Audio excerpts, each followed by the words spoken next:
queda expectante por levar adiante o mellor do seu. O poema cambia de dono, entrégase a outro e faise un idioma único, baixo unha soa aspiración, erguer os cimentos dunha nova sociedade.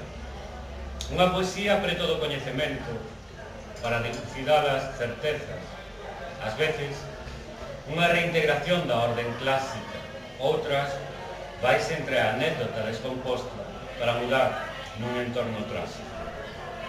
Unha metáfora do cotidiano, baixo o suspense da idea fundamental, que é, foi e ha de ser o ser humano dende o radio deste círculo, dende esta linguaxe social que é tanto dos tempos como dos povos, dende esta utopía do que podemos ser e debemos ser. Este é o punto de partida desta nova seira, deste penúltimo ano. Décheme mazáns, abeixas e limóns, pementos, tomates da túa horta. E hoxe fun comer primeiro a mazán máis amarga que doce, que tiña como unhas fendas, e foi como se entrase nas túas feridas. E días despois, comímonos un pouco, con bicos e alumiños. A naia couve, respira e quere, e non quere ter a súa propia horta. O cativo fala cos dinosaurios e outros monstros que non lembro o nome. A meniña está inventando palabras, inventando cecais, tamén poemas. A nai algunhas noites ten cáusticos pesadelos. O cativo e a meniña agardemos que só teñan soños, que inventen outros mundos.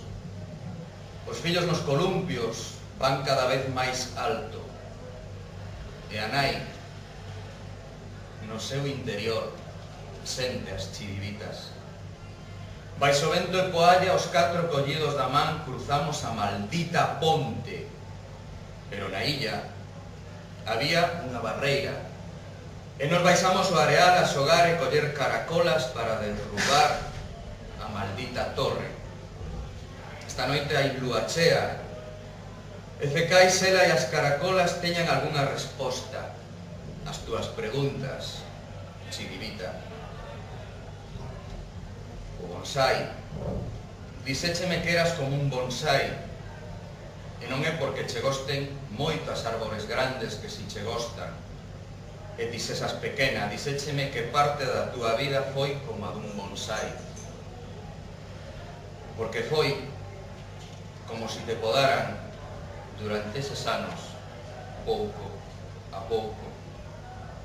Poema canción entre músicas e músicas, entre máscaras e espellos, entre celtas, canadienses e outras voces. Unhas palabras, unhas notas, unha melodía, un poema canción, uns instrumentos, sentimentos que se tocan, sentimentos que atocan a guitarra e as palabras, a frauta que sofre, o violín que se rompe, un poema, unha canción, unha voz desgarrada, un corazón.